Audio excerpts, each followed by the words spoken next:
Sangye cherdang soki chodnam la jangcho bardu dagi sap kyab suchi dagi chenyen gi pesonam ki dola penche sangye dru parshu. Sangye cherdang soki chodnam la jangcho bardu dagi kyab suchi dagi chenyen gi pesonam ki dola penche sangye dru parshu. Sangye cherdang soki chognam la jangchu bardu dagni kyab suchi dagi chenyen gi pesonam gi drola penche sangye druparsho.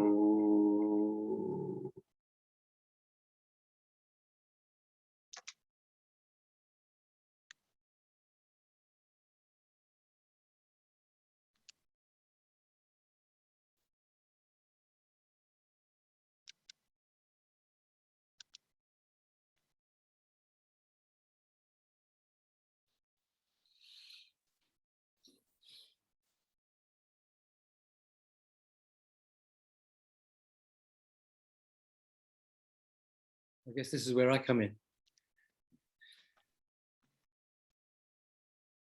I'm getting the hang of it. Okay, so let's start by doing 2-3 minutes meditation on the breath, just to calm and center our mind for those whose minds aren't already in that state.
So I think the purpose of my life is to lead all sentient beings from suffering to enlightenment. In order to do that, first I have to reach enlightenment myself. And that depends upon my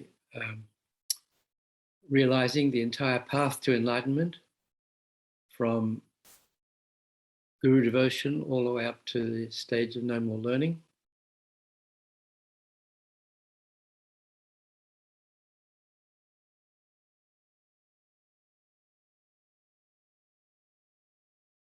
Doing that depends on studying, understanding, meditating on, and realizing each step, the whole path to enlightenment. Therefore, I'm going to study the first lamrim text, Atisha's Lamp for the Path to Enlightenment, with commentaries by Khunu Lama Rinpoche, Holiness Dalai Lama, and Geshe Sonam Rinchen. So I'm doing this in order to become a Buddha, to lead all sentient beings to enlightenment.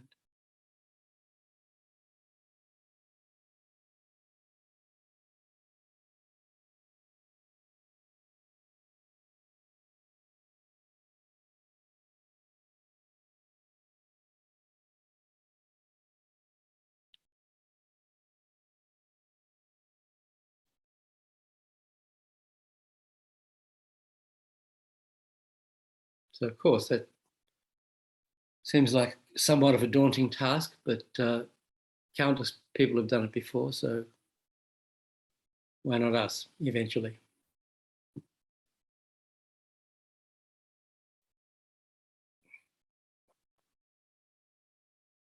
Anybody got any questions on what we've done so far?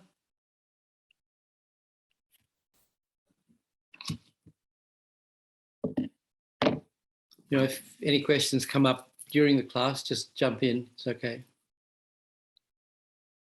Deborah?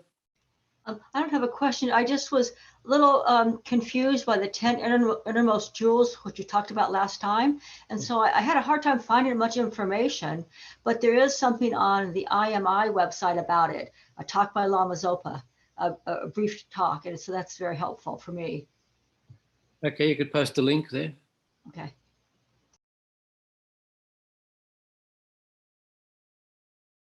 I don't have the book here. I think there's a bit in the back of how to practice Dharma, isn't there? Anyway. Yes, there is. There's also a footnote in Liberation of the Palm, but there's not a lot of, they list the traits. They don't list the, they don't describe them a lot. Yeah, and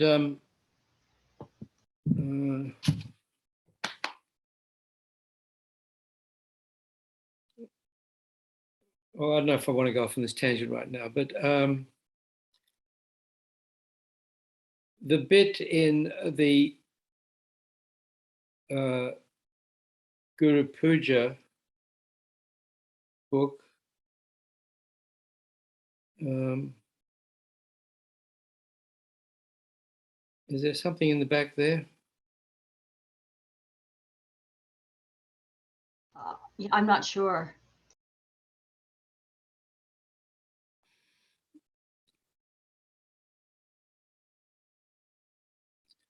You know, I don't know if anyone's looked. We at the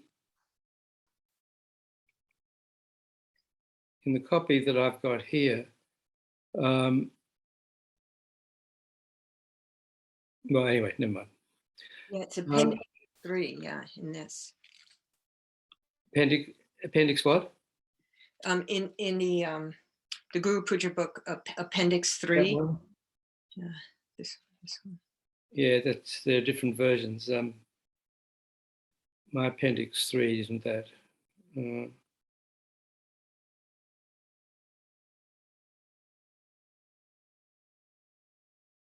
Okay, anyway, let's not get stuck there. Thanks, Deborah. Anybody else?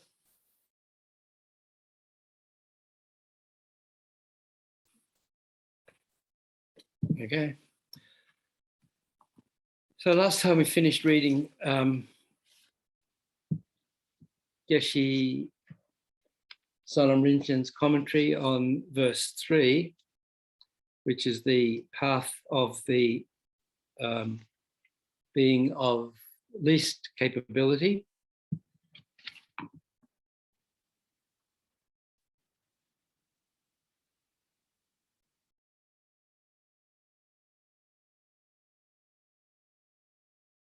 So that's one of the paths we have to traverse on our way to enlightenment. The next one is mentioned in verse 4 of Atisha's text.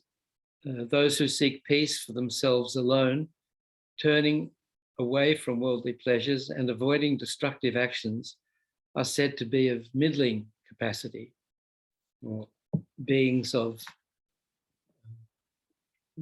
what Lama Zopa Rinpoche calls a middle capable being.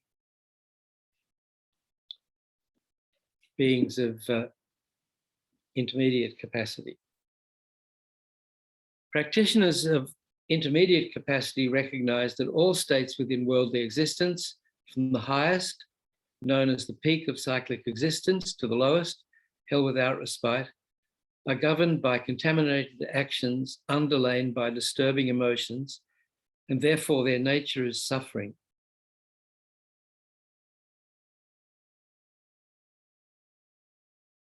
So no matter where we are in samsara, it's in the nature of suffering.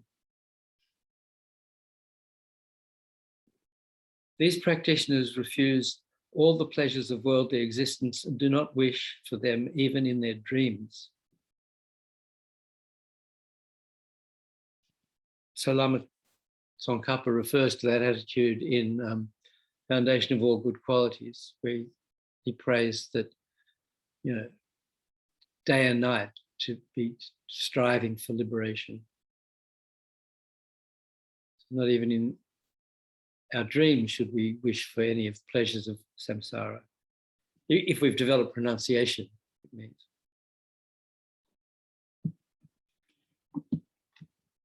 So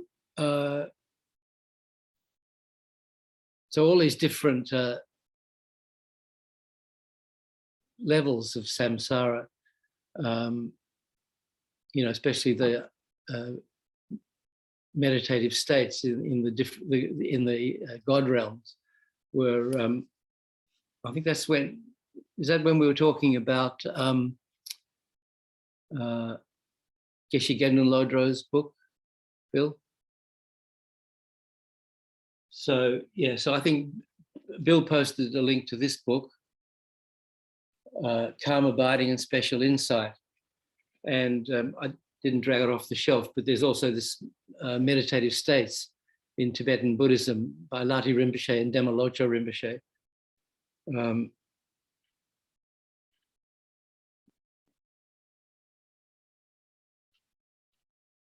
So there's actually quite a bit of this book, Calm Abiding and Special Insight. Actually, it was initially published as Walking Through Walls, which I thought was quite a good title, but I guess they didn't like it, so they changed it to this a few years later when they reprinted it.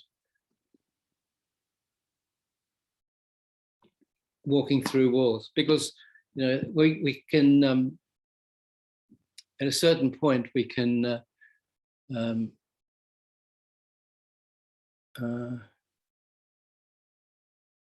what are they called? What was it, that machine that Jeff Goldblum got into in The Fly? Transponder or something. But anyway, we can dissolve our body and walk through walls. I'm not sure how useful it is, but there are there are a lot of books on developing these higher states of meditation. This new book by Choden Rinpoche, Mastering Meditation, is an excellent book and was translated and edited by Kurukulla Center's very own Brian Reuter, who's now the Venerable Gache. And he's really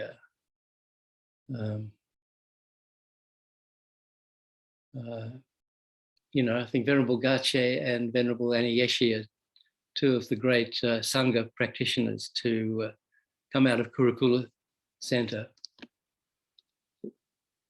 Kind of put the rest of us to shame, but there's also volume 4 of Geshe Zopa's commentary on the Lamrim Chenmo, which is on shamatha. So, there's plenty to read, even if we don't accomplish much ourselves.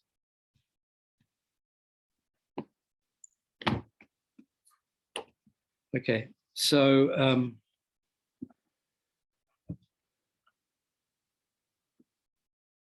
anyway, later on we may get to talk a little bit more in more detail about these stages of meditation.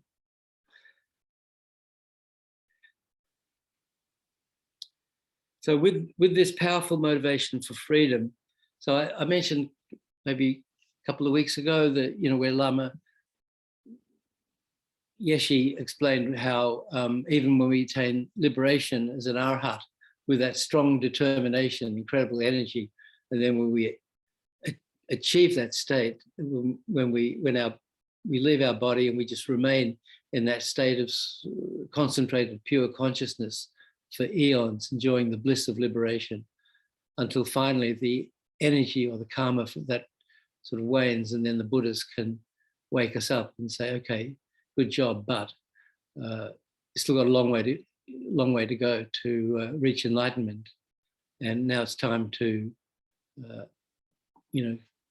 get out of your own personal blissful state and work for the enlightenment of all sentient beings, as well as yourself, of course.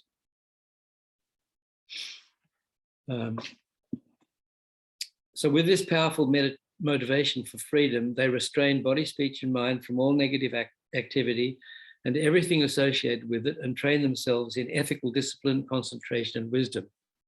3 high trainings. As a result, they attain personal liberation, the pacification of suffering and its sources. Worldly pleasures refers to suffering, the first noble truth. So now he's analyzing this verse a little bit. So those who seek peace for themselves alone, turning away from worldly pleasures. So worldly pleasures there refers to suffering, the first noble truth, and avoiding destructive actions. Destructive actions indicates the sources of suffering, the second noble truth, the cause of suffering.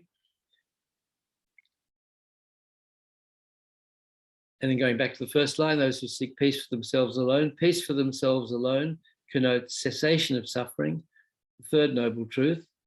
And avoiding destructive actions refers to the fourth noble truth, the paths that lead to the cessation of suffering. So, you wouldn't, when you read that verse, you wouldn't see that it contains, it refers to the Four Noble Truths, but Geshe Sonam Rinchen kindly explains that for us. At what point do we become practitioners of intermediate capacity? We remain practitioners of the least capacity from the time that we develop concern for the well-being of future lives until we wish to gain freedom from all states within cyclic existence.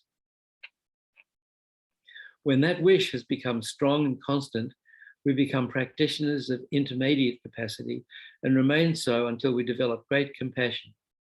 Hera and solitary realizer foe destroyers, that's the Shravakas and Pratyeka Buddhas, are thus of intermediate capacity.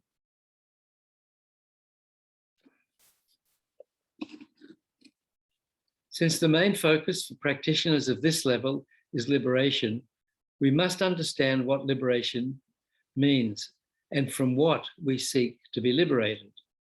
What is cyclic existence? It's the state of being bound by uninterrupted suffering, the first noble truth, and its causes, the second noble truth. To what are we bound? We are bound to this contaminated body and mind, the contaminated aggregates of form, feeling, discrimination, compositional factors, and consciousness. contaminated actions and the disturbing emotions underlying them, the true sources of suffering, give rise to our suffering body and mind. In relation to this body and mind, all kinds of disturbing attitudes and emotions then arise. And this sustains the whole process by which we are born in different states of cyclic existence, from the highest to the lowest. Mostly, we have 5 aggregates. This is mostly because in the formless realm, they don't have a form aggregate, they only have 4 aggregates. Mostly we have 5 aggregates. At other times, At other times, when we take birth in the formless realm, we lack physical form and thus have only 4 aggregates. As long as our mental consciousness is bound to the contaminated aggregates, we remain in cyclic existence. This term contaminated,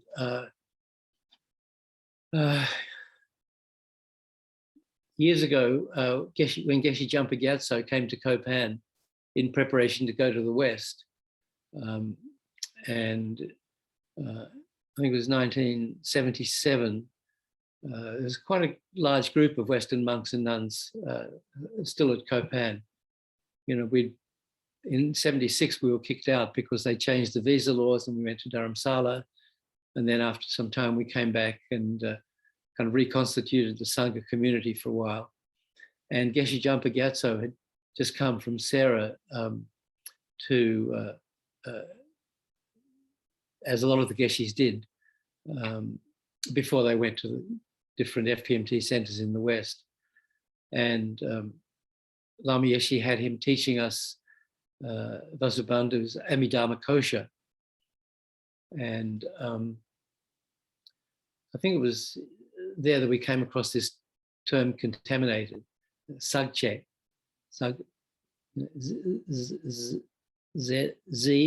Z-A-G-C-H-E, it's often transliterated, Sagche. And this, as I recall, I don't remember any details, but there was quite a complicated discussion about what it means. But I think it just means tainted by delusion, you know, actions done by those in cyclic existence. If we're still in cyclic existence, we're still under the control of delusion and karma to a greater or lesser extent, you know, depending on how well developed we are within cyclic existence. So contaminated actions are done, kind of stained by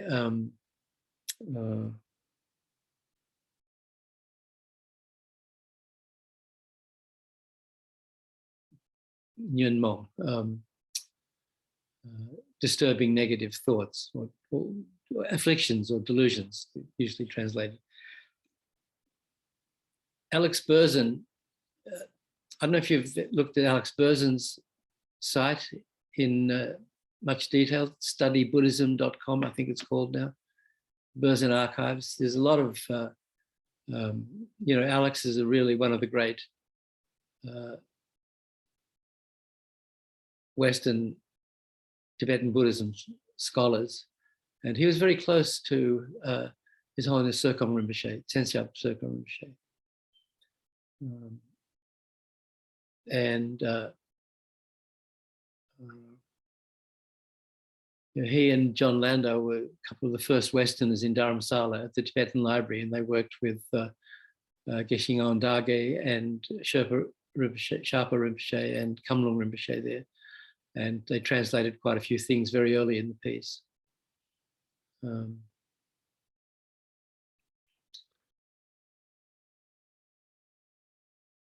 So he has a section on Sagche, or on what this term contaminated means. I kind of tried to read it, but it's a bit hard for me, so maybe you have better luck with it. While we're controlled by other forces, compulsive actions performed under the influence of the disturbing emotions we lack freedom and necessarily experience all kinds of difficulties. To free ourselves, we must stop the compulsive actions, which is only possible if we stop disturbing emotions. So I think the compulsive actions, he means karma. In particular, the ignorance from which they stem must be uprooted. This can only be done by directly understanding the absence of the object to which this distorted conception adheres. Once we've gained this insight, disturbing emotions cannot influence how we act, and we stop performing actions which give rise to involuntary rebirth. We may, however, still be born in cyclic existence several more times as a result of previous actions. This is like a water tank emptying with no fresh supply of water coming in, and bit by bit. Through prolonged familiarity with the understanding of reality, the disturbing emotions gradually come to an end. Then, even if imprints of past actions with the potential to precipitate another ordinary rebirth persist, no disturbing emotions are present to activate them. We will never again take rebirth through the force of compulsive actions and disturbing emotions. We'll never again take rebirth through the force of compulsive actions and disturbing emotions, karma and delusion, and are free of the contaminated aggregates. But we don't cease to exist.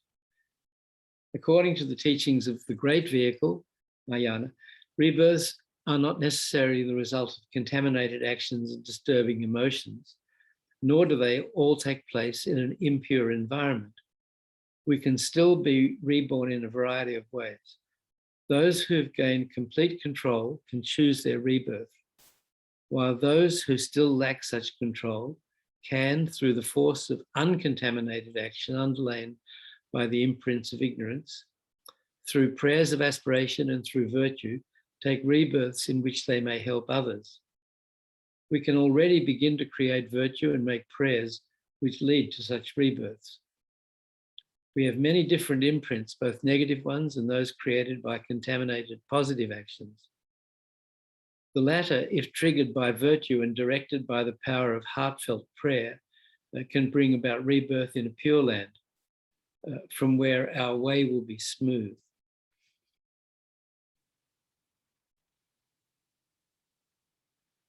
So just on Pure Land, the footnote says, end note, mention of Pure Lands is found in Mahayana texts.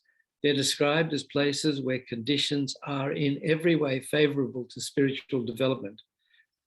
There one enjoys the inspiring company of spiritual teachers and supportive spiritual companions.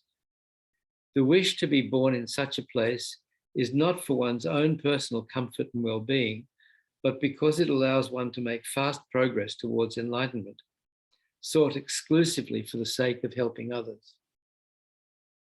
The main practice which leads to rebirth in the Pure Land is purification of the mind.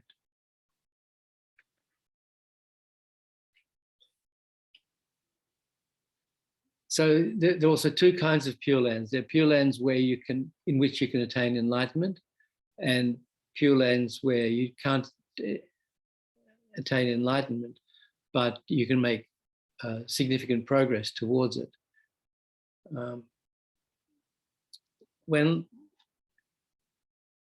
I don't know if any of you get notification from this FPMT site, Prayers for the Dead. You familiar with that site? If you, who's familiar with it? Put your hand up. Deborah. Deborah was the only one with a knowing smile. We should know that. It's fpmt.org/PFD. Someone put that in the chat. fpmt.org/PFD is Prayers for the Dead.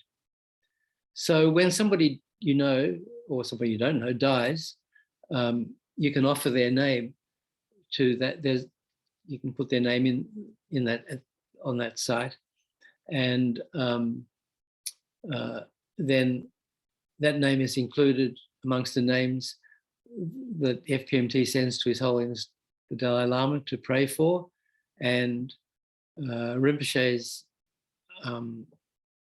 the nuns, maybe if there's a monk there, I don't know, at his house, Rinpoche's house in Aptos, California.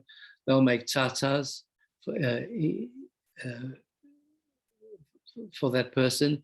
And then I think His Holiness' office or the Tibetan Medical Center in Dharamsala will send you some money pills or and a blessing string to your address or to the address of the relative of the person who died, or you can choose where that goes.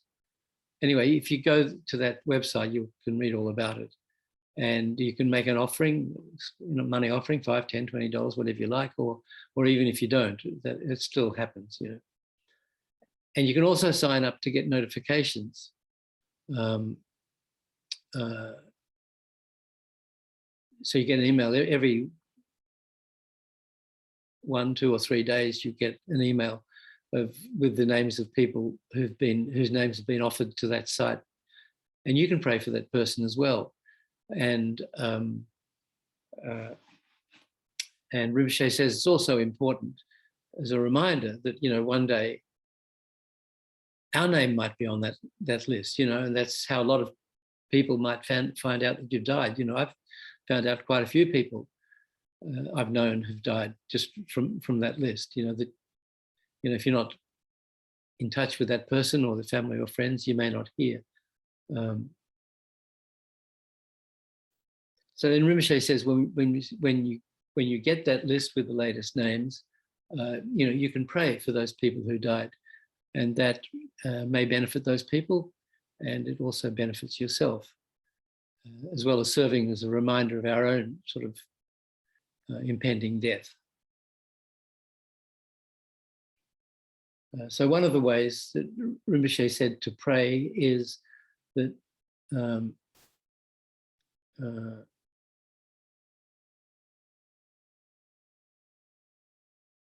so what I usually do is I sort of remember the last name I saw, and then a few more names come. So I would say, after reading the names, I would say, well, may this person and all those others on the list, and they're all sentient beings.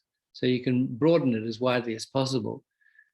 But then you make this prayer that may these people, these beings, be born in a pure land where they can reach enlightenment. And if not, if they can't be born in a pure land where they can reach enlightenment, so then you don't say, may they be born in some other kind of pure land, but then you say, may they receive a perfect human rebirth, meet Holy Mahayana's Guru, practice,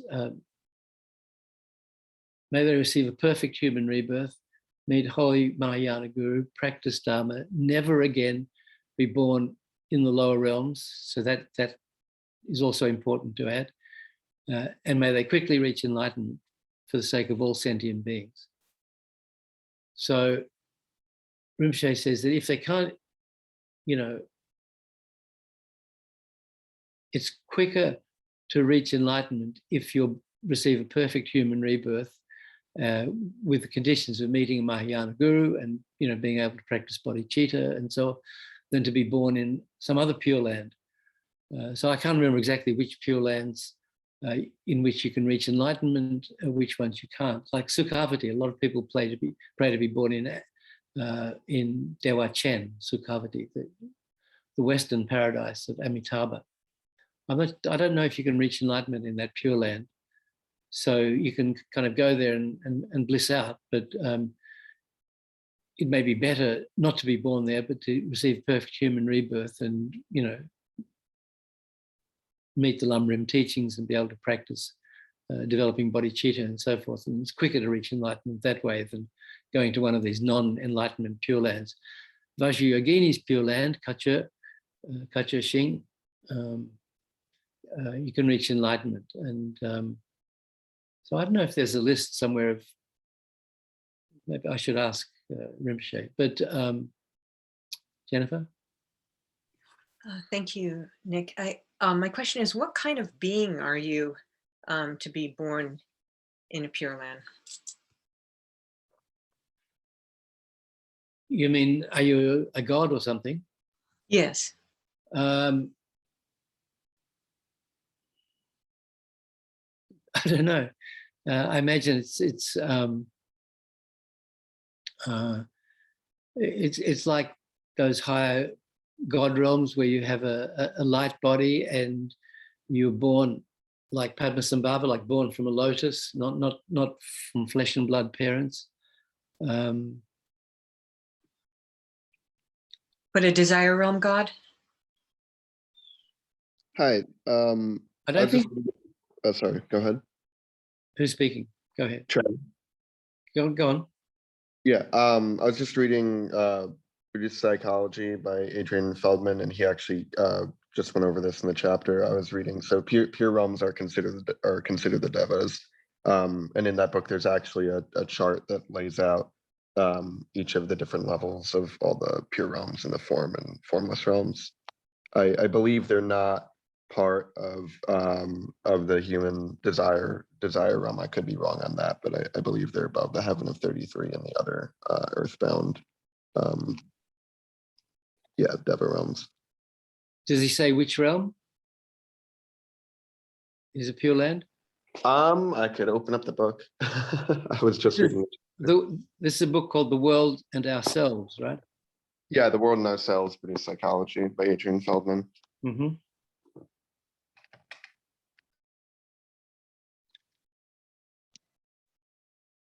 So we have some copies of that. We just reprinted in Singapore, and they sent us a bunch of copies, and they're sending us. We have more on the way, but you can also read it online at lamayeshi.com. The whole thing's there. The World and Ourselves by Venerable Gyatso. He's actually he came to Kurukulla Center a few times over the years. He founded the Nalanda Monastery in France, and then he went to Australia, and he founded Thupten Shedrup Ling, the monastery at the Great Stupa of Universal Compassion in Bendigo, which is where he is now. He's an old friend. He went through med school with my younger brother.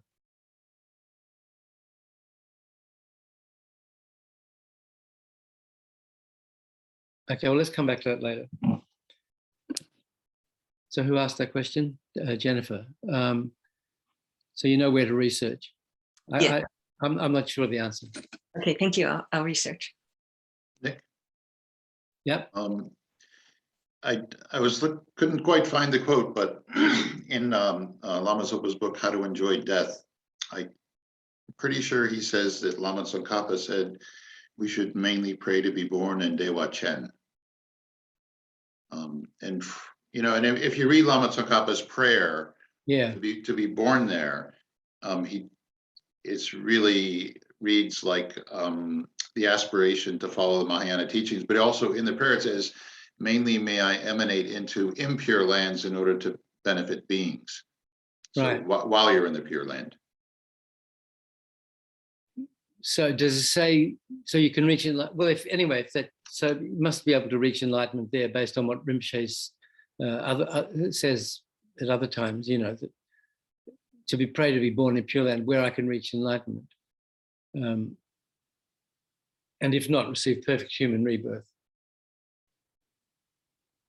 So when we get these emails with all the people who've died recently, most of whom, of course, we won't know, but we can pray for them and then also include as well other people on the list who've, eventually people drop off the list, I guess. I've never tried to go down to the end.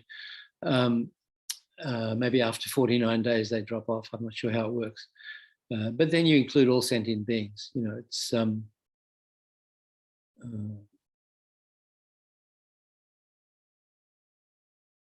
it doesn't cost more. Okay, so fpmt.org/PFD, check it out.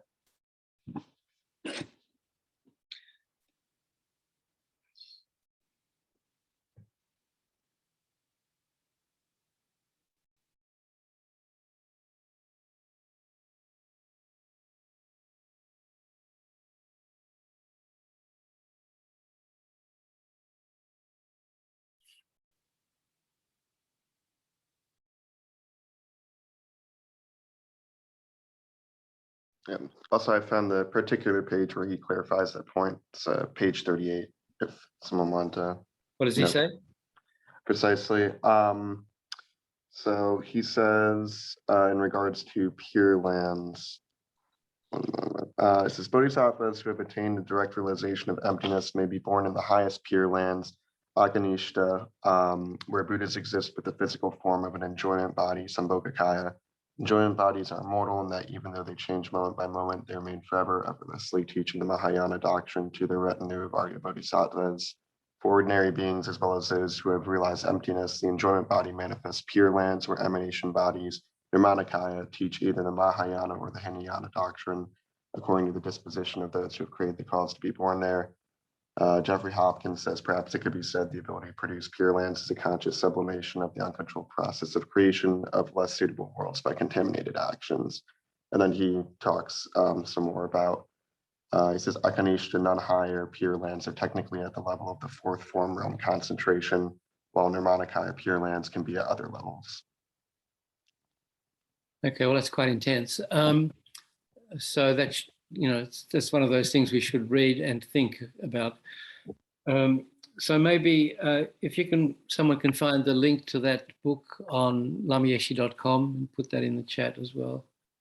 Yeah. I guess the TLDR is that they exist at various levels of form and formless realms, the pure realms. So, yeah. Yeah. Okay, so someone put the link to that there. And okay.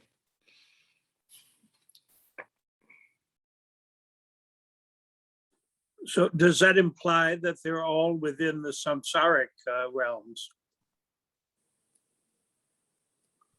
Yes, they're still part of the samsaric realms. They're just part of the form and formless Deva realms. Thank you.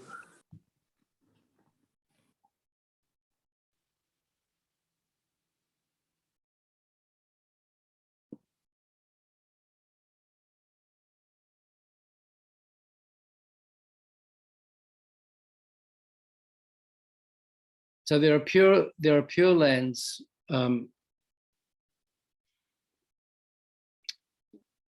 are beyond samsara also, because when we talk about the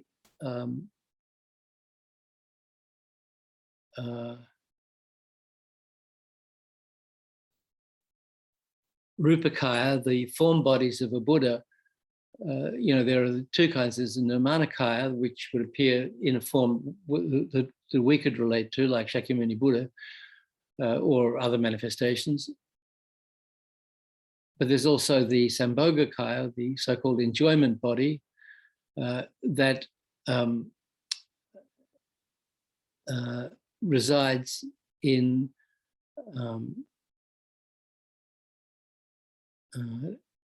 it has these 5 qualities.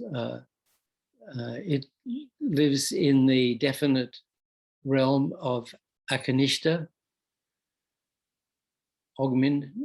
It's surrounded only by bodhisattvas, gives only Mahayana teachings, has the 32 major and 80 minor marks of a Buddha, and remains until samsara ends. So that's a realm that only higher bodhisattvas, 8th, 9th, and 10th level bodhisattvas can reach. So that's kind of,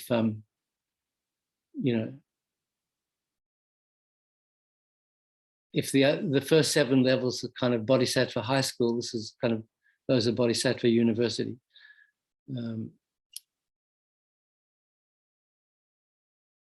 So those are beyond cyclic existence. Yeah, thanks for the clarification, Nick. Yeah, actually, I missed the last sentence where Feldman mentioned that Tushita, Akanishta, and Shambhala Pure Lands are not included in the realms of rebirth and the suffering cycle of death. The result of pure intention and uncontaminated karma.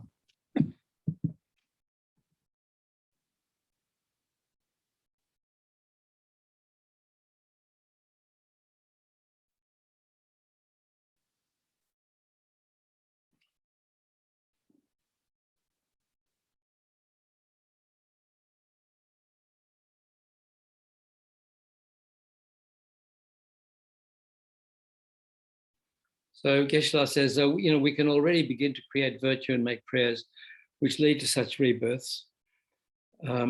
We have many different imprints, both negative ones and those created by contaminated positive actions. The latter, if triggered by virtue and directed by the power of heartfelt prayer, can bring about rebirth in a pure land from where our way will be smooth.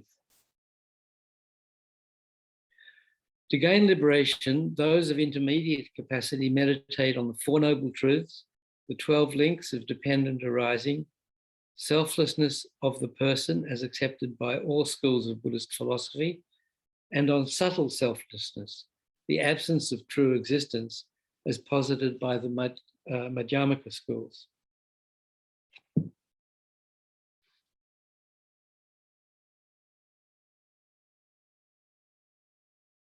So the end note there is all schools of Buddhist philosophy accept the non-existence of the person as a permanent, partless, independent entity and as a self-sufficient, substantially existent entity.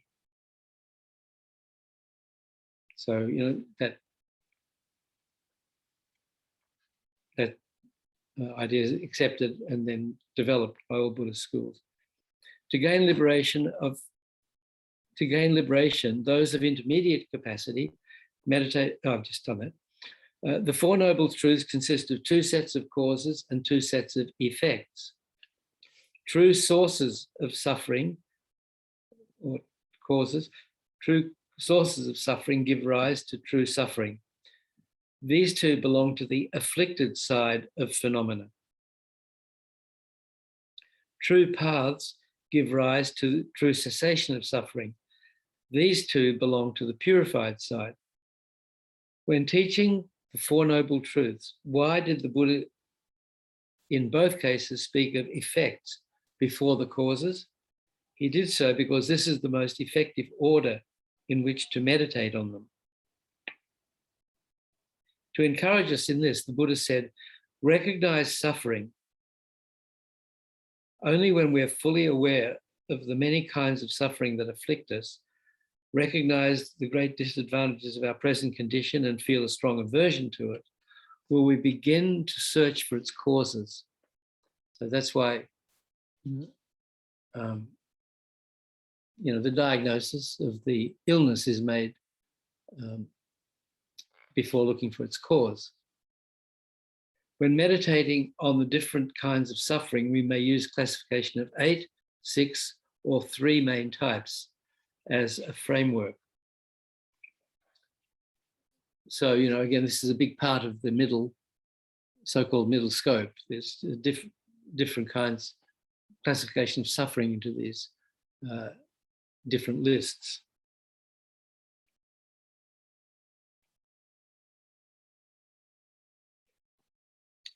The end note again. There are 6 kinds of suffering experienced by beings in any state of cyclic existence. Lack of certainty, lack of satisfaction,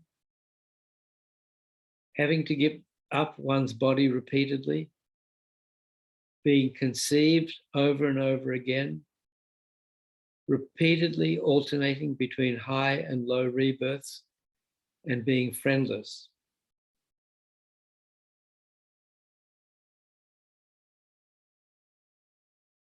Eight kinds of suffering are particularly relevant to our human condition: birth, sickness, aging, death, separation from what's agreeable, encountering what's unpleasant, seeking and not finding what we desire, and the mere fact of having a contaminated body and mind which are in themselves painful. All these different forms of suffering can be subsumed as the suffering of pain, the suffering of change, and the pervasive suffering of conditioned existence. So, of course, liberation in the palm of your hand. It goes into some detail on these different kinds of suffering, as do, lamrim chenmo and most other lamrim texts.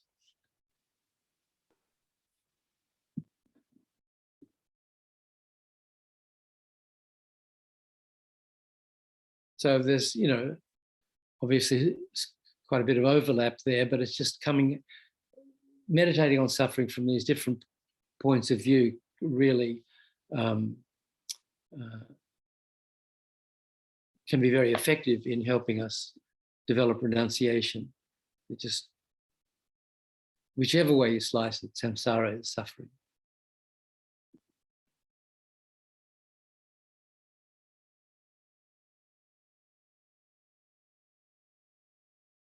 There's a story in the lamrim about the radishes. Did anyone remember that?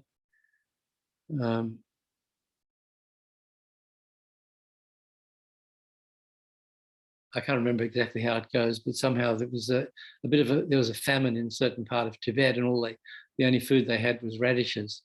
So there's these big white ones, labu, big white radishes, and so to get the children to eat, the mother would make soup, and then she'd fry them, she'd roast them, she would do all kinds of prepare them in all kind of different ways, but didn't fool the kids, because whatever she gave them was all radish. So samsara is just constantly comes up radishes.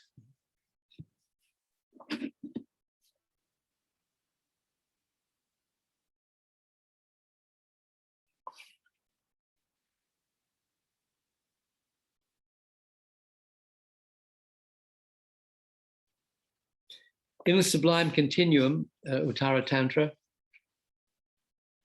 so it's one of the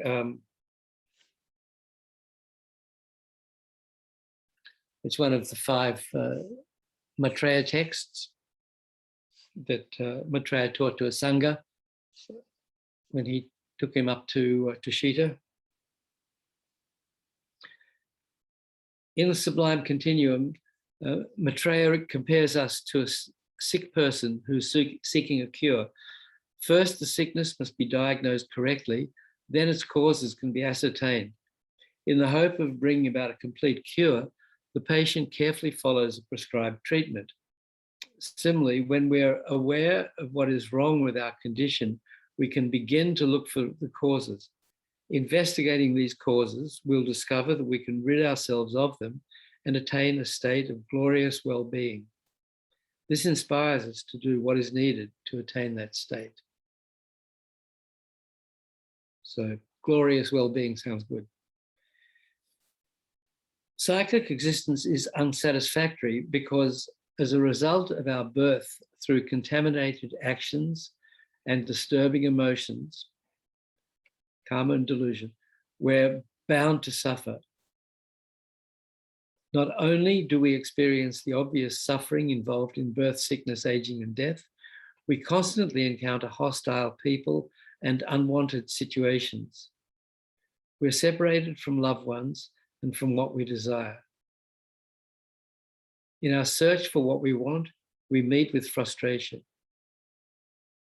Day and night, we endure physical and mental suffering of all kinds. Unless we allow ourselves to recognize the misery of our condition, we'll never want to rid ourselves of it, nor look for the means to be free.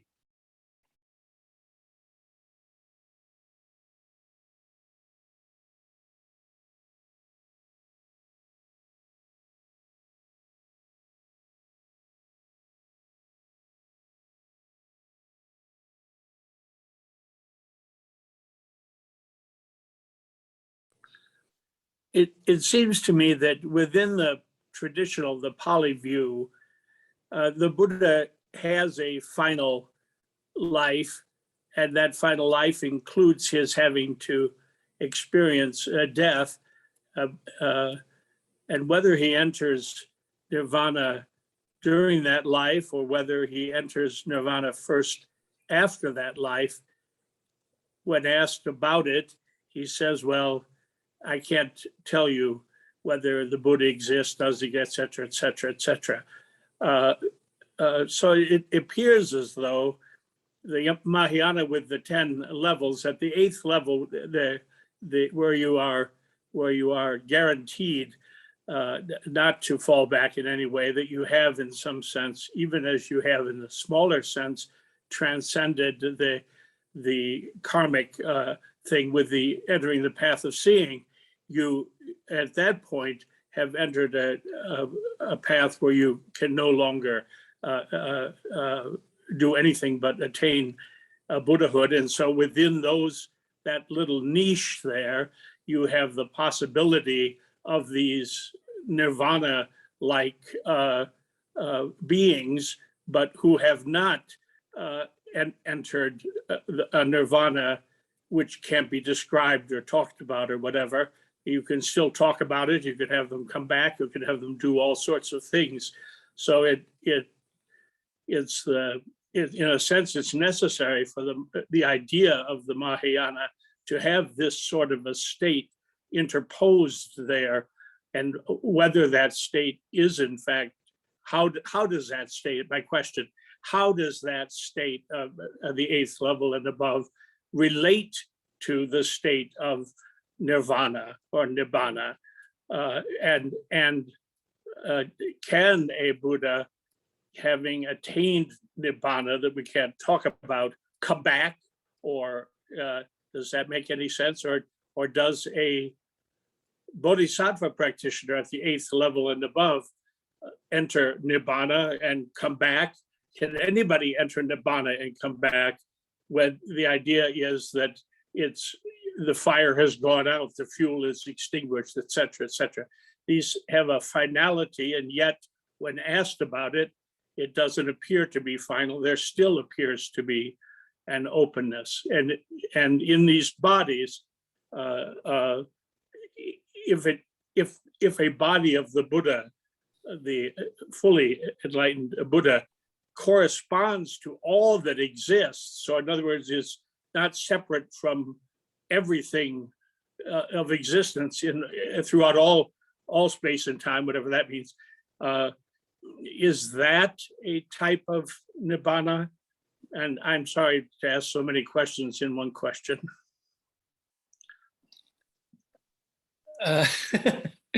Well, the short answer, of course, is I don't know. But the Theravada view of and the Mahayana view are very different, particularly in a lot of things, but particularly this. And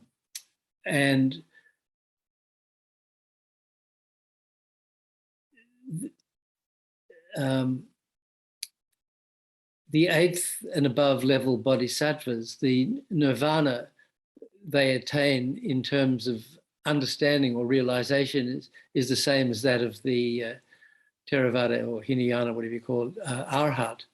But because the bodhisattva has been motivated by bodhicitta ever since actually way back at the first level, that there's not this sinking into that blissful state and sort of remaining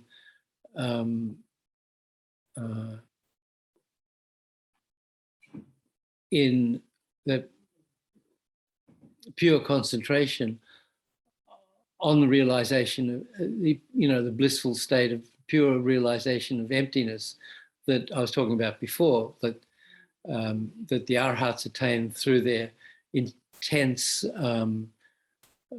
renunciation and their practice of developing perfect concentration. And then when they finally sort of break through and realize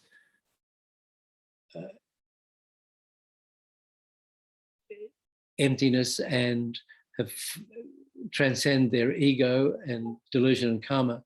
They, you know, that has been their goal, so they remain in that state. In a higher level bodhisattva can, you know, return in a human or animal body in all different forms to benefit sentient beings, or can go to one of these pure lands and receive teachings from the Buddha in the Sambhogakaya aspect there, and continue, I mean, meditating, I guess. I don't know exactly what they do up there. I presume it's up there.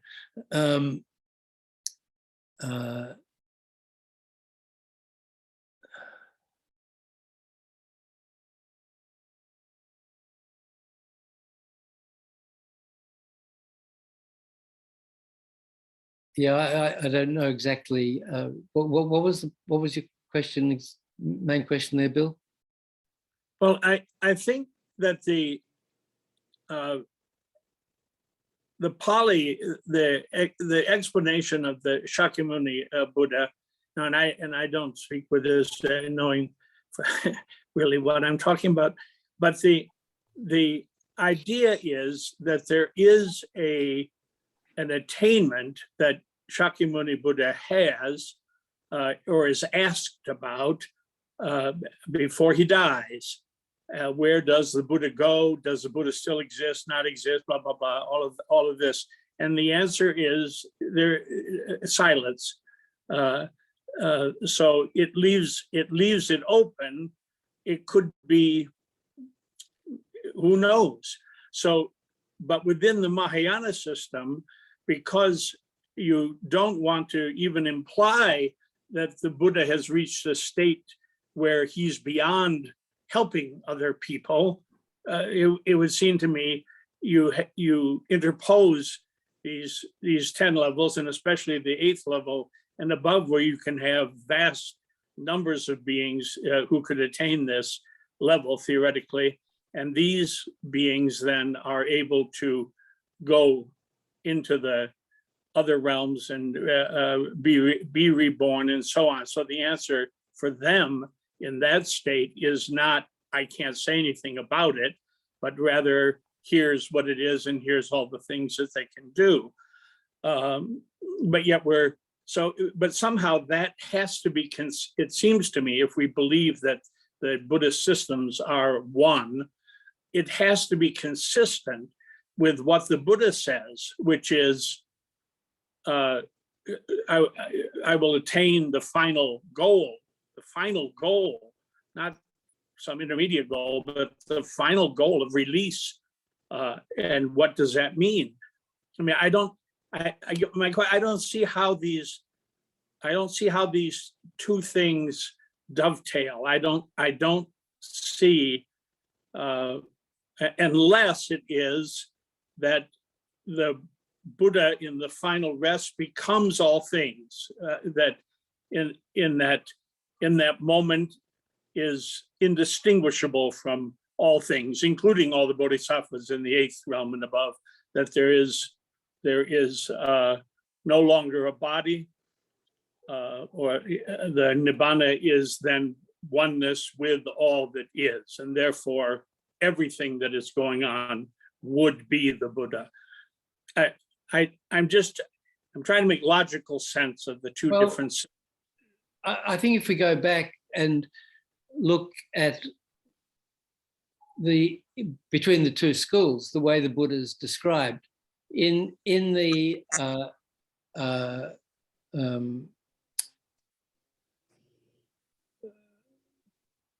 Pali tradition, we call it that,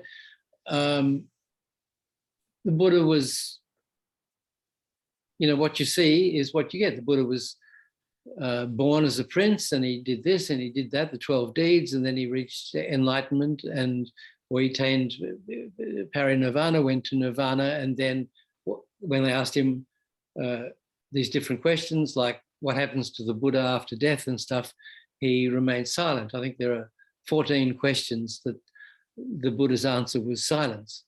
And then people interpret that in different ways. But from the Mahayana point of view, the Buddha he was enlightened eons and eons and eons ago. And this appearance on earth is just one of the, he's already enlightened when he came here. And the whole life was kind of like an example. Well, I was going to say a charade, but that has some kind of a negative connotation, I guess. But you know, he acted this life as if he weren't enlightened, and all the things that he had to go through to become enlightened, that his life was a teaching, but behind it all, he was enlightened the whole time. And so that sort of gives answer that if you're enlightened, you can do this kind of thing. You know, you can appear in different forms and in different ways according to the needs of sentient beings at the time. So, you know, it's a different, really the question of what happened to him after he became enlightened from the Mahayana point of view, you know, when he passed away and all that, he was already enlightened the whole time. And, you know, this might have been the millionth time he's gone through this, you know, in different realms and in different... well, this is the same problem the Christians have in the Gospel of John with Jesus. You know, is he fully man and fully God, or is he a God who was there from the beginning of this time and came back down? Saying that, it seems to me, does that show me the path, me, the non-God person? Does it show me the path more clearly to say that the Buddha was already enlightened, or did he go through all these eons of lifetimes and, as it's said, and achieve at this point this state? To say that, I mean, you beg the question, really, it seems. Well, you know, it's something we have to think about for ourselves and see what. I don't think there's one answer that's going to satisfy everybody,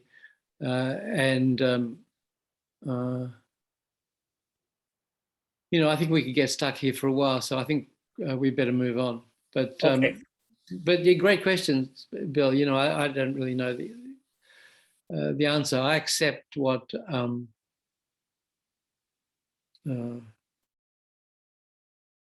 Yeshe and Lama Zopa Rinpoche always, and you know, and the Tibetan Lamas teach that, or the Mahayana teachers really, that the Buddha was enlightened before he manifested on earth. And Maitreya Buddha, you know, there he is already enlightened in Tushita and just waiting for Shakyamuni Buddha's teachings to die out, and then wait out the ensuing chaos, and then when the karma is right again, and then Maitreya will appear and turn the wheel of Dharma like Shakyamuni Buddha did, and this has been going on since beginning of this time.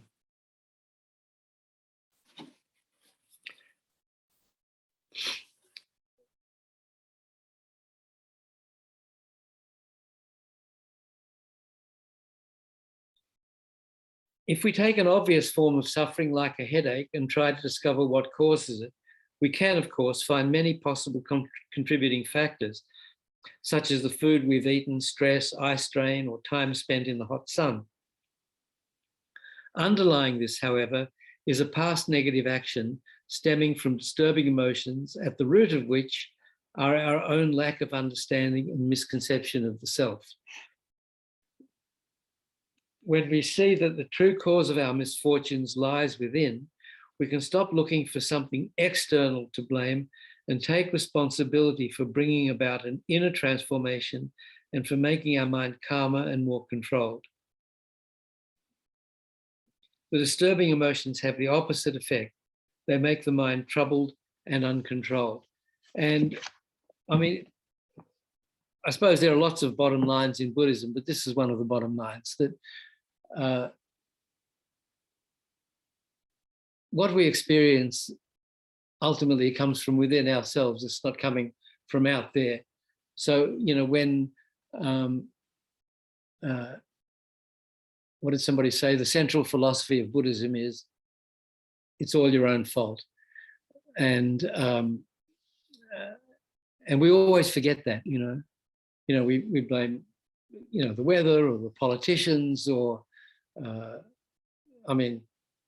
other people, our family, our so-called friends. When things go wrong, we always identify some external factor or look for an external factor that we can point at, he did this to me, she did this to me, and then we start getting angry or seeing people in a negative light. And it's really all, as we know, really, when we study the teachings, that it's really our own karmic appearance. Everything's our karmic appearance.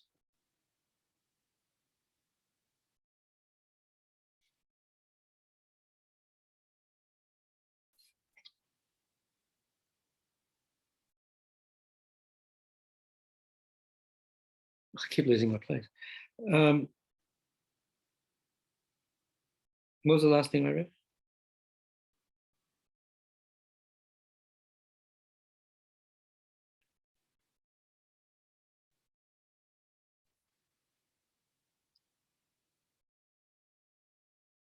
Okay. Just as darkness hides objects, our lack of understanding prevents us from holding the correct worldly view, which is a sound conviction regarding the connection between actions and their effects. It also hinders us from holding correct transworldly view regarding the fundamental nature of things. Instead, it gives rise to misconceptions of the self and all that's associated with our body and mind. These misconceptions take everything to exist as it appears. They are forms of perception which distort and engage with their objects incorrectly. Only by understanding the non-existence of what they perceive, by understanding that things do not exist as they appear, by gaining personal knowledge of this and familiarizing ourselves with it, can we uproot these misconceptions. There's no other way to get at the source of our suffering. To overcome these misconceptions, we must see clearly that what they cling to doesn't exist. Disliking them may make us want to get rid of them, but won't stop them, nor can we get rid of them in the way we remove a thorn. Things appear to be unrelated and to exist independently, but everything is related to and arises in dependence upon other factors. Even if we do not gain personal knowledge of this derived from direct experience, a sound intellectual understanding of it will help us find the correct worldly view. Through it, we understand that pleasure and pain do not arise causelessly, nor do they come from permanent causes. Otherwise, we'd always experience only pleasure or pain. They do not come from incompatible causes either, but only from concordant ones. Thus, virtuous constructive actions give rise to agreeable experiences, while non-virtuous harmful actions give rise to disagreeable experiences. In a limited way, we all have some understanding of this already. Well, the short term, we always say, that one of the first of the four factors of karma is positive karma brings happiness and negative karma brings suffering. That's what it's saying.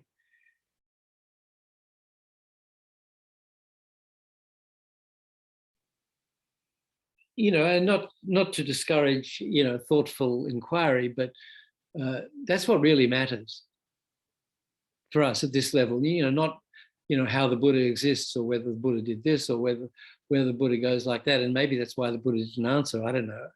But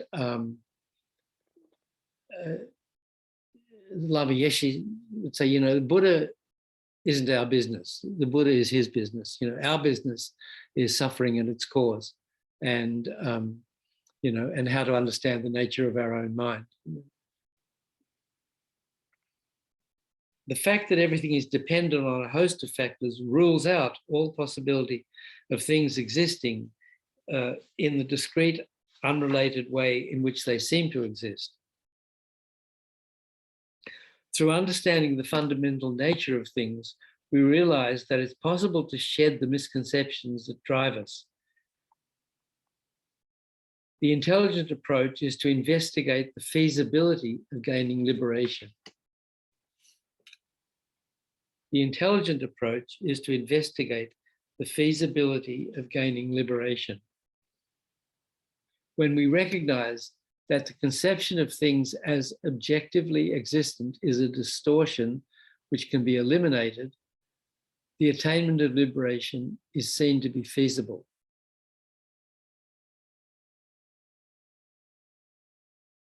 So, the root of our delusions, or the root of the suffering, is not seeing the way in which things actually exist, in particular the self.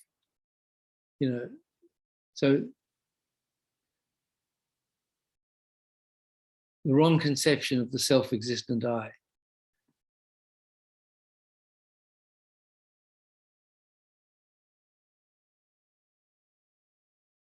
That's what we have at the moment. We misconceive the way that our self exists.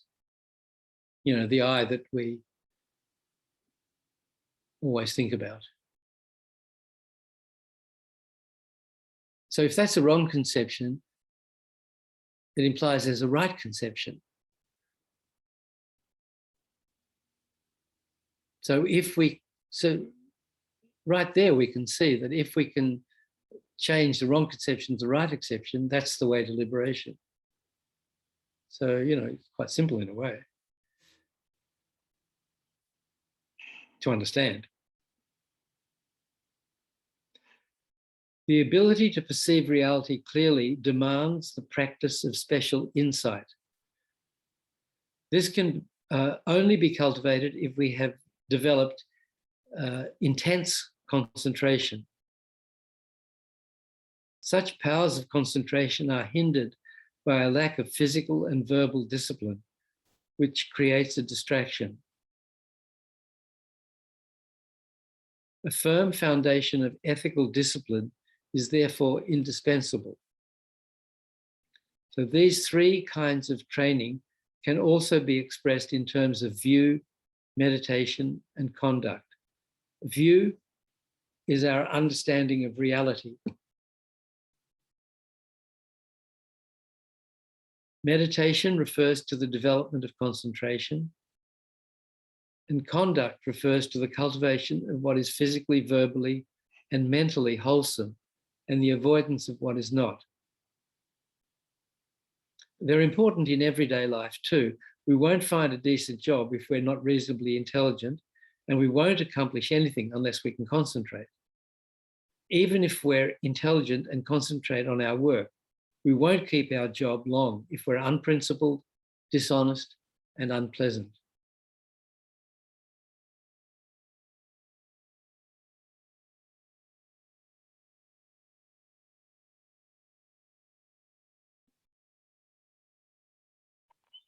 The Four Noble Truths and the 12-part process of dependent arising describe the way we remain in cyclic existence and how we can free ourselves.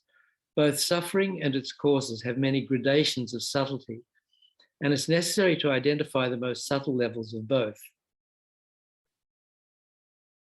Unless we rid ourselves of the fundamental causes of suffering, they will continue to give rise to it. Chandrakirti says that if we think there's a snake living in the wall of our room, we're foolish if our fears are quelled when someone tells us not to worry because there's no elephant in the room.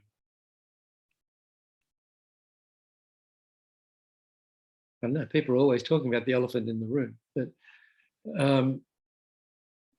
maybe they should be talking about the snake in the wall. This is like understanding the non-existence of our less subtle fabrications while ignoring the most subtle.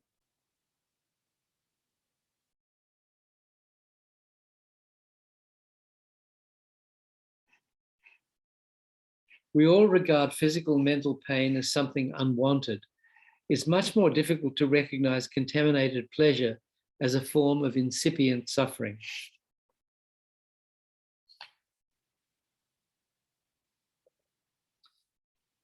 Or, pleasure is suffering in disguise.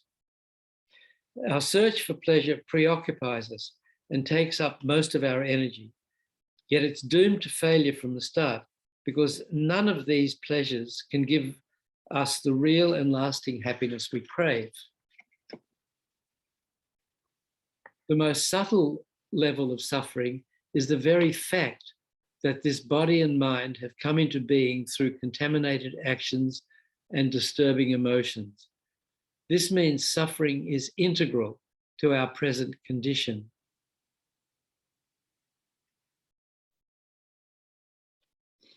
I always like this example. Though we may see it, we don't feel the presence of an eyelash in the palm of our hand if our hands have been hardened by manual work, or even if they haven't. If there's an eyelash in the palm of your hand, you're not going to even know it's there. Ordinary people are equally unaware of this pervasive suffering of conditioned existence. For the exalted, who have direct experience of reality, this most subtle form of suffering is a constant irritant, like an eyelash in one's eye. So if you have an eyelash in our eye, you can't think about anything else except wanting to get rid of it. You have an eyelash in your eye and someone says, okay, meditate. Can't do it. If they give you like a piece of cake, you don't even want to eat it because you've got this eyelash in your eye. They see the urgent need to get rid of it. So for us, pervasive suffering is like an eyelash in the hand. For those with higher insight, pervasive suffering is like an eyelash in the eye. So we can easily see, which side of the fence we fall on.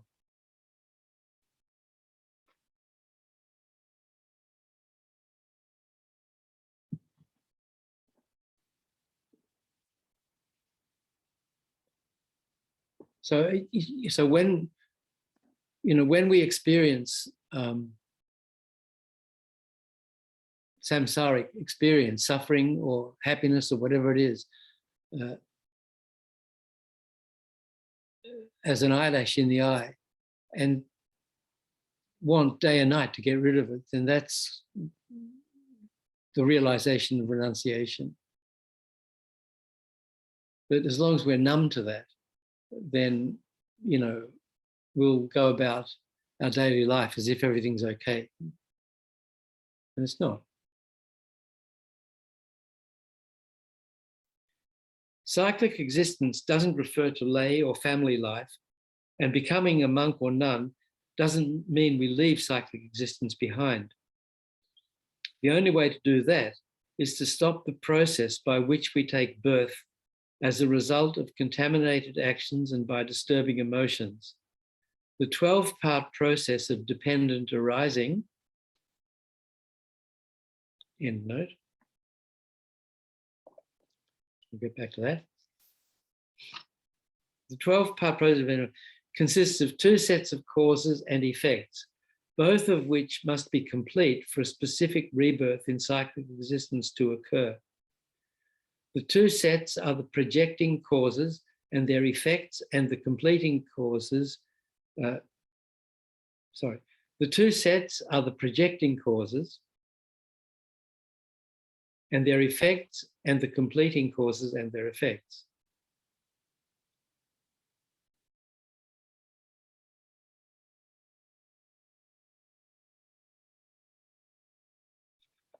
So I think you all know, but here we are.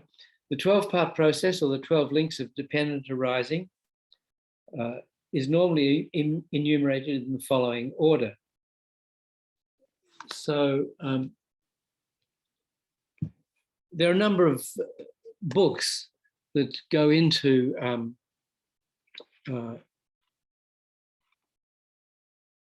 the 12 links.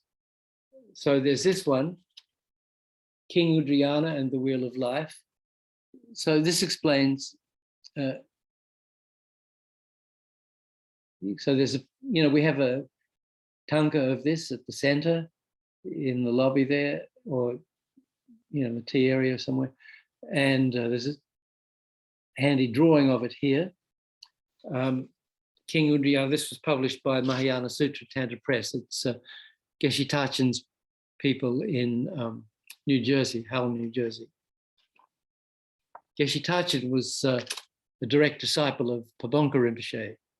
I think he and Ribush Rinpoche were the couple of the last living disciples of Pabonka Rinpoche.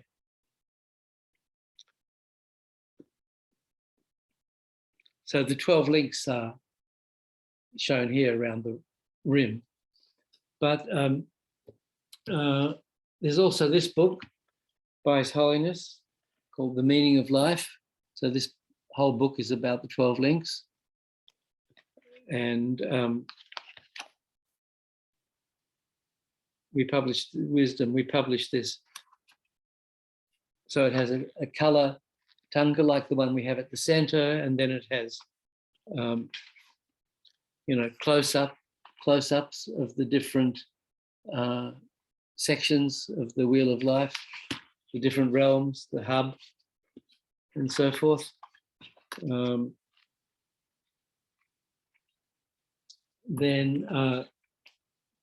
in Geshe Zopa's, in volume 2 of Geshe Zopa's commentary on Lamrim Chenmo, there's like 40 pages. Chapter 9, Dependent Origination, there's 40 pages there on the Wheel of Life. And of course, there's sections in Liberation in the Palm of Your Hand, and in other Lamrim texts, Lamrim Chenmo, of course, and so forth. So there's quite a bit of material there for us to study to understand these 12 links.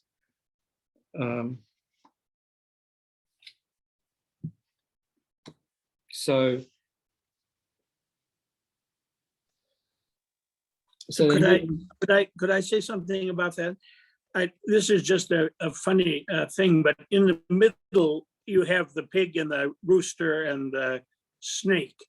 And recently I learned, and I can't tell you where right now, but that originally perhaps where the rooster was either a little dove, a desirable little dove, or a woman, a female, for the monks who would have originally seen this.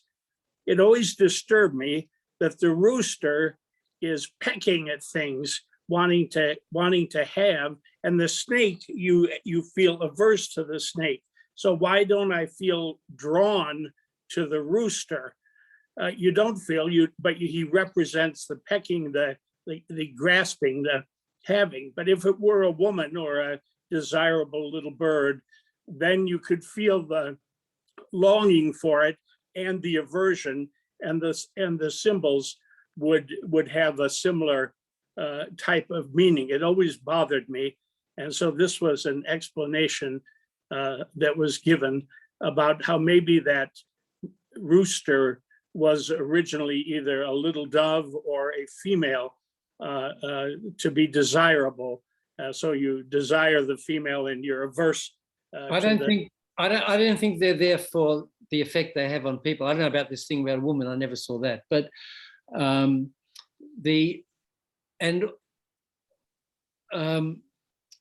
Geshe Zopa, I think, says actually it's not a rooster. It was a peacock that was originally shown, and but some lamas have said that the rooster can have sex 25 times a day, so that's why it symbolizes desire, or maybe for some people aspiration, but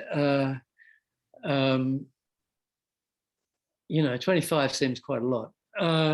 So it's by the nature of the beast. Even now we speak about pig ignorance. He's pig ignorant. So yeah, it's actually on the cover of the book. And Well, what is the nature of the snake then? the snake is, What is the snake averse to? Or am I averse just to? the snake is just a nasty, poisonous being, and there's that story about there was a flood, and the snake was stuck on a little bit of high ground, but the water was rising. So a person felt compassion for the snake that was about to drown, so picked the snake up to carry it to a safer place, and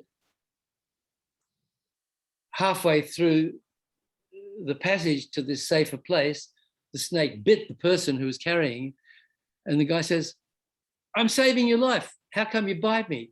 He says, "I'm a snake." So But the snake is not averse. The snake rooster is, represents aversion, just lashing out and biting and poisoning. And the pig is ignorance. the snake is averse to everything, and so it bites everything. It's just symbolic of anger and hatred. That's all. Okay. And this chicken or peacock or dove, I don't know about dove, but and each one is biting the tail of the one in front, because it just shows how they're just interconnected, and it just goes round and round. Okay, so in this But the book, pig is in some depictions, the pig is grasping both the other two.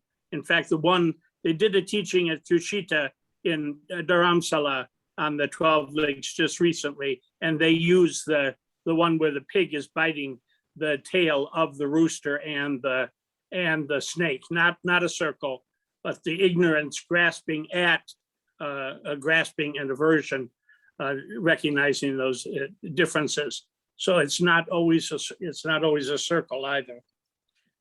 I just want to Well- toss, if it's okay, I just want to toss in, I actually, my background is in academic teaching of the Hebrew scriptures, and in the time period of in the Old Testament, people think the snake means the devil, which it does not. It didn't at that time period. That's a Christian understanding. But in the time period of the Buddha, the snake in the story of the garden represented temptation, which is a part of all of us, and it got demonized much later. So it's interesting. I think that temptation is a part of all of who we are. I don't know how that helps, if it does. May I say something? It's Lynette. I think that Joseph Campbell talks about the snake getting wrapped in a lot of different cultures as the bad guy. And he said he kind of sees it as fear of life, because the snake represents life, because it's constantly shedding its skin. So it's constantly renewing itself. And in cultures where that denial of the natural order, it becomes necessary to, I guess, to demonize the snake. So. And the character of Lilith, speaking about Old Testament, the character of Lilith, she is supposedly the person who was created with Adam. In other words, there was a man and a woman created out of the earth, and that woman was named Lilith. And Lilith, then, if you look at the Michelangelo ceiling, you'll see her there with the snake tempting Eve with the apple. Eve then is created because Adam could not get along with Lilith, his equal. The female was created from his own body, from the rib, and so Lilith then is the opponent of Eve, and you'll see her there with the snake and the apple in the depictions.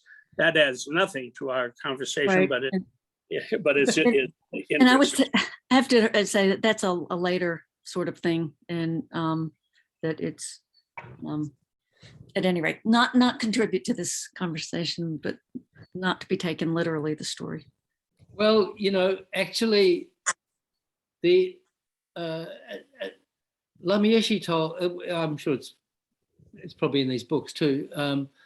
that the drawing came about, this 12 links drawing with all these things, when king of one kingdom in India, Magadha, I think, anyway, a very rich, powerful king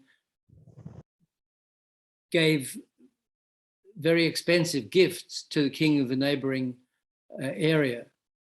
And the king of the neighboring area didn't have the wealth to repay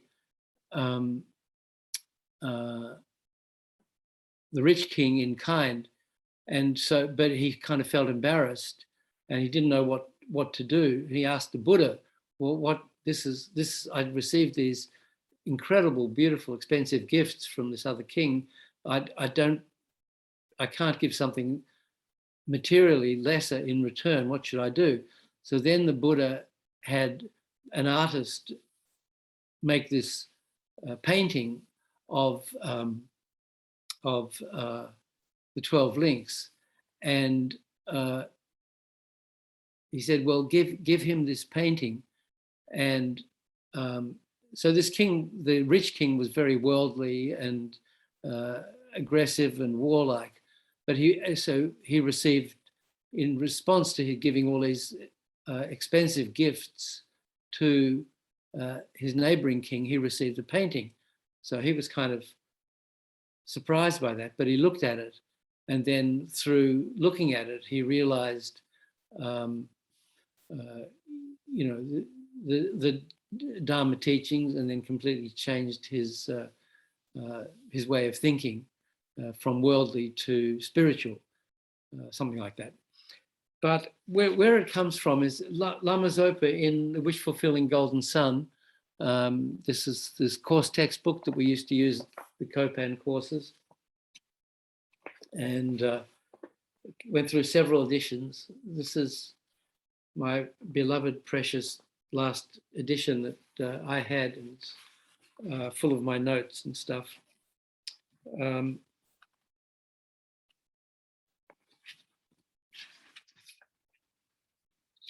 I've written in it, and this takes me back to the good old days of the 1970s, when I actually was a Dharma practitioner. Well, more of one than I am now, but since then I've become the Dharma thick skull, sort of surrounded by Dharma books and holy objects, but none of it really goes in, But Rinpoche here in the Equilibrium meditation quotes Dharmakirti. Says, if there is self-I consciousness, then there's discrimination of self-others. So if I feel a strong I, that automatically then when I feel I feel other. So attachment and hate arise from discriminated partisanship between other and self. All negative things arise from acting under the influence of these negative minds. How? The self-I consciousness, which is ignorance, causes attachment to the happiness of this self, and that produces attachment to self-happiness, and all the functions of the negative mind arise from that. Anger is caused by greed and self-attachment. It makes me discriminate against whoever disturbs my happiness, thus producing the enemy. And greed points out the friend who helps and the enemy who hinders. Such reasoning comes from past, present, future instances of help and hindrance. And ignorance discriminates the stranger who neither helps nor hinders. Anger makes me hate and harm the enemy. Greed makes me be attached to and help the friend. And ignorance makes me see the stranger as of a permanent self-nature.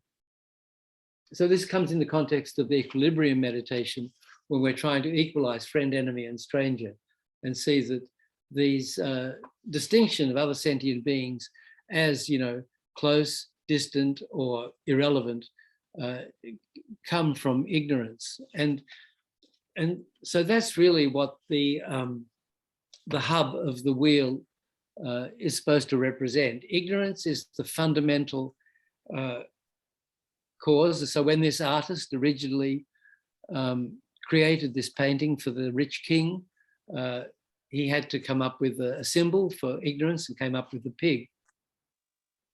Actually, pigs are supposed to be quite intelligent, more intelligent than dogs, if you read the vegan literature. But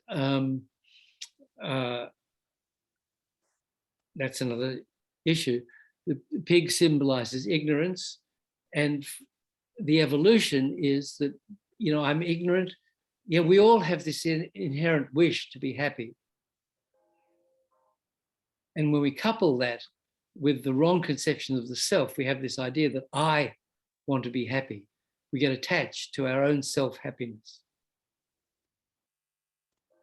Right. And so the ignorance, the object of negation is the self derived from this ignorance. In meditation practice, the I that comes out of ignorance, which is the source of all of it, is the object of negation in the meditation practice. That's right. The real, what Rinpoche calls the real I, that we feel, So that does not exist, but we feel it exists every moment of the day, and we believe that it exists as we perceive it. But from that I, coupled with the innate wish to be happy that all sentient beings have and avoid suffering, comes attachment to things that we feel make us happy. So when, because of our past karma, positive karma, when we come into contact with certain people or certain foods or different sense objects, we feel that our happiness, the happiness that arises within us, comes from that outside object. So we get attached to it. And, attachment, the nature of attachment is like, it wants to sink into the object of attachment like oil into paper. And we want to possess it and hold it and for it to last and for it never to go away. Because we like that experience. It's our whole sense of purpose of being somehow. And then when something comes along to disturb that happiness, then we get angry, we get annoyed. We want to, and the nature of anger is to want to destroy whatever it is that disturbs our happiness, whether it's another person or bad weather or, whatever it is.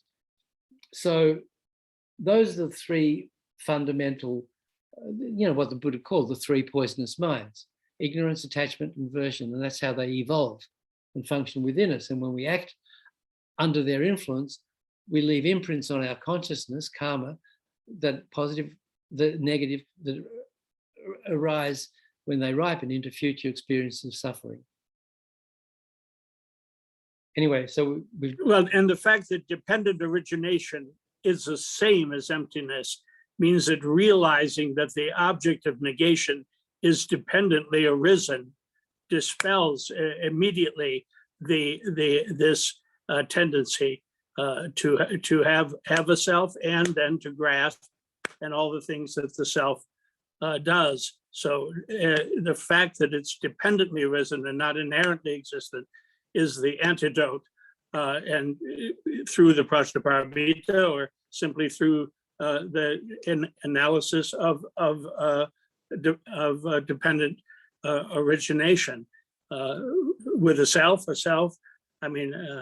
Anyway, you can't get a long story, but then also the concomitant arising of the pluses and negatives, the dualistic view of the world. So it all comes out of that same thing, right? Right. So anyway, we're over time now. So let's pick up here next time. And if you can do a little reading around 12 links over the next week, that'd be great. And we'll pick up there and hopefully you know, I've never really understood the topic very well. So I look forward to my misconceptions being dispelled by you guys next time. Geshe Yanten is the one that did the discussion, the presentation on the 12 links at the Tushita Center in Dharamsala. And he gives a very long explanation of that short story that you talked about, the kings and the rest of it. So you might also look there. Is that online? You'd have to go to Tushita. I think they may have it still there available. Yeah, it was just recently done. Okay, we'll check that out. Okay, everybody. Sorry, we're a bit over time. Thank you very much. You know, we generated bodhicitta at the beginning. We've been studying the Buddha's teachings as explained by Geshe Sonam Rinchen. So we create a lot of merit, no question. So we should dedicate that. You know, I think because of this merit, may I quickly reach enlightenment for the sake of all sentient beings.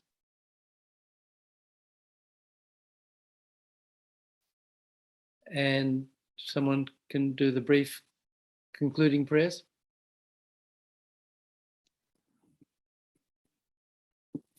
Saji perki jukin me tokram re rabli jini de gen padi sange jindu mikte uadi rokom nam dak jing la chur parshu jetun lame kutse rabtin ching nam katrin le chok chur ge padang lo santen pedrin me sasum gi drowe munsel tak tu neg yuchi idam guru ratna mandalakam niryatayami.